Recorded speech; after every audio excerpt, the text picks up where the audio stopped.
And we're back. What's up, everybody? Binge Well Done coming at you live on this beautiful Corona-free day.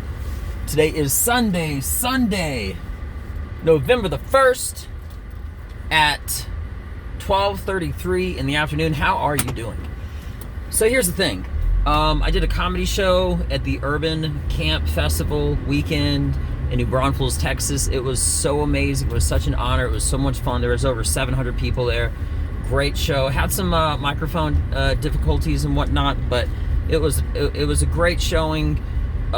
Great host, great owner. Everything was so great about it. I wish I could have done better. I was just having some microphone difficulties, so some lines were missed, and from the audience. So when I said the next part, it didn't click. It didn't make sense.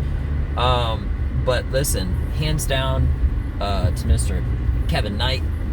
He's the shit. He's amazing. He's got a dream. He's an entrepreneur. He's doing a lot of big things. So I was very impressed with his whole business model.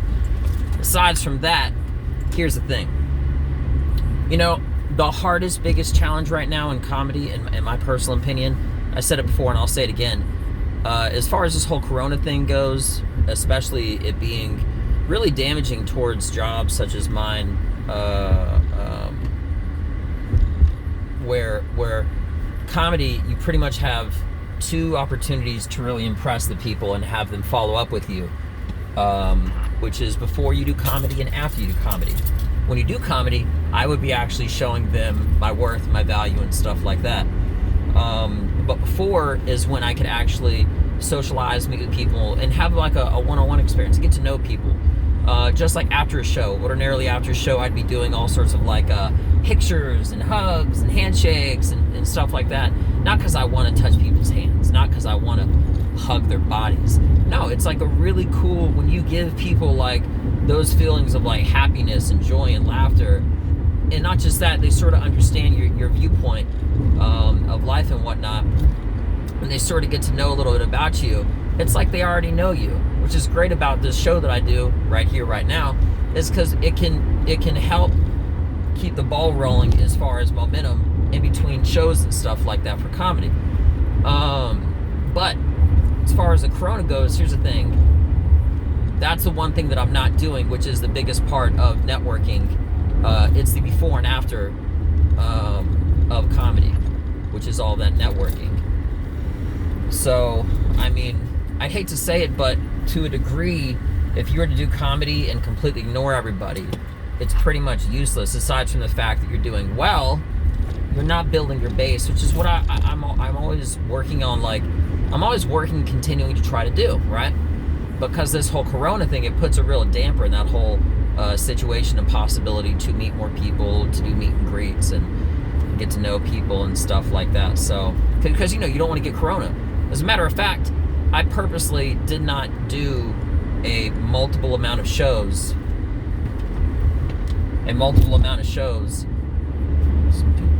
Trying to cut me off. Leading up to this big show, because I didn't want to get Corona leading up to it. Which brings me to this point. When it comes down to Corona, it's not a matter of if you'll get it, it's a matter of when. The President of the United States, out of all of his Secret Service and bodyguards and temperature checks and everything, he still got it. If he can get it, all bets are off. Okay? So if you have a job in the entertainment business, or you're doing something that has to do with promoting yourself and networking, that is the biggest challenge, because without actually shaking those hands and meeting those people, there's something really awkward and offensive when somebody puts their hand out to shake it and you look at them like there's something wrong with them. You got to understand, socially, everybody understands about social distancing right now, but it's still, even then, perceived as kind of like an insult. So you gotta tread a very delicate line between offending somebody and keeping yourself safe. And this whole thing is such a disaster. There is not. And by the way, mentioning disaster, Governor of New York, Governor Cuomo. That's not how you exactly call his name, but I'm calling him that. Governor Cuomo. They just announced in New York that anybody that travels from out of state is going to have like a 72-hour quarantine. So that's a few days, right? Just to do nothing before you actually can enter the city and shop or do whatever you want. Bro, are you trying to completely collapse your state? What is wrong with you? Highly doubt he's going to see this directly. But if you do, sir, Mr. Governor, whoever is talking in your ear, you need to tell him to change that shit. That's ridiculous. That's silly. What are you talking about? You know, that's not even a matter of if. That's a matter of when. It comes down to when you will do more damage to your own state and constituents. This is not a political show, so I'm not going to get into it, but I'm just saying. Here's a great guy, all sorts of stuff, but seriously, come on, bro. Like, I know people in New York that planned on going to New York. Matter of fact, I planned on going to New York just to have a little vacation, a little Christmas visit and stuff like that with the missus. Check it out. Not anymore. Not if we wanted to be there for a weekend, our whole trip would be in quarantine. Seriously, it would. It doesn't make any sense at all. And it just got announced today. And not just that, Europe and England and I know Europe is a continent, but I'm saying Europe in general, and specifically England also, they're all doing like strict lockdowns all over again. So, and this great state of Texas is as best as it can get, and even then, it still has its challenges. It's a weird situation. You know, I highly believe that no matter what I do, like perfect example, this show that I did, there was over 700 people there, right? Could I got it while I'm there? 100%, but guess what? I'm also going to the grocery store today, and I might get at the grocery store. You know? I'm just saying, it's not a matter of if you get it, it's when you get it. And if people can get it more than once, if this is just going to have to be a new norm of life, help everyone that, I mean, this is just such a kick in the ass. Like, it's awful, you know? And I'm not getting into a whole, like, you know, I'm not saying anything depressing, I'm just being honest with you, you know? It sucks, especially if you're trying to meet new people. Imagine being single right now, dating during Corona. What the hell, bro? Come on. Now I keep saying bro, I'm broing out quite a bit. But anyway, but yeah, like, what the hell? Can you imagine dating right now during Corona? Ironically enough, I hear dating has actually gone up because nobody has nothing to do. So I guess they're having a lot of house dates and physical visits, if you know what I'm saying. But yeah, it's just such a crazy situation. I don't have an answer for it. But anyway, so this is just a quick crash update of how the show went. Shout out to everybody. Hope everybody's doing really good and everything. And let you know that I'm always progressing, but these are the challenges that I have laid ahead of me. You know, I also have to vet and develop comedy in a situation where it's hard to get feedback from and do open mics because most of these places are already closed. It's like I said before, it's kind of like if let's just say you're like a professional fighter and you wanted to try like a new punch you haven't even trained. That's essentially, in some aspects, not exactly, but there were parts of what jokes that I did last night. It's not that it kind of didn't work, and it was kind of like some technical difficulties because they would miss one line, so they missed the setup. So when I said the punchline, it didn't make sense because they heard like the second half of something, and then it might have been how I was holding the microphone also, but I tried like 4 different grips if I ever have microphone difficulties, and it still wasn't changing anything. But yeah, some of it I know that I was still developing.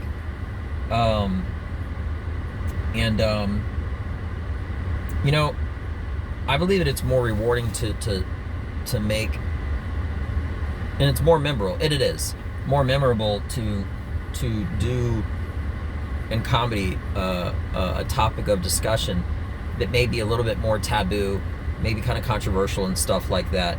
Because if I can actually bring humor out of something like that, that's that long-lasting humor where after the fact you can actually share it with somebody else and you have a different viewpoint.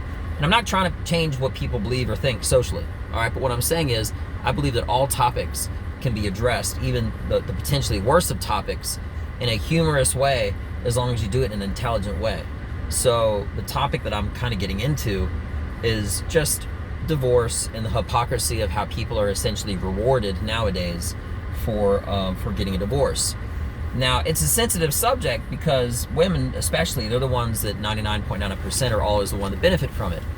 So what I do is I'm flipping the role around, and I'm talking about guys that are getting paid a lot of money, okay, in divorce settlements because their spouse, their wife makes more. So guys have a financial incentive now to be great husbands and support their wives. That way, if things don't work out, they can cash out as they get a divorce. Now it's funny, and it's funny when you think about that in the role reversal kind of way. Don't take my material. Come on, shit. But anyway, but yeah, it's just funny when you think about it in general, because if you think about it like that, it's perfectly fine. But if I talk about women first, it sounds like I'm attacking women, right? Dr. Dre, for example, his wife, the rapper, his wife just won a divorce settlement where the court awarded her $2 million per month. You know? And all the women, I'm being honest, a lot of women are like, yeah, good for her. Good for her what? She didn't do shit. You know? I'm not saying she wasn't a great wife. Okay?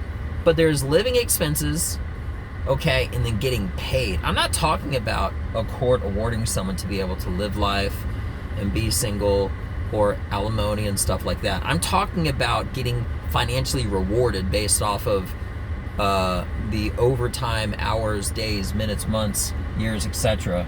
that their significant other put into it. Shouldn't be collected after the fact because you did less. And that's perfectly logical, but right off the bat, it already sounds like it's kind of controversial. You know what I mean? So there's no way you can say $2 million a month is going towards living expenses. At that point, you're just getting like an early retirement.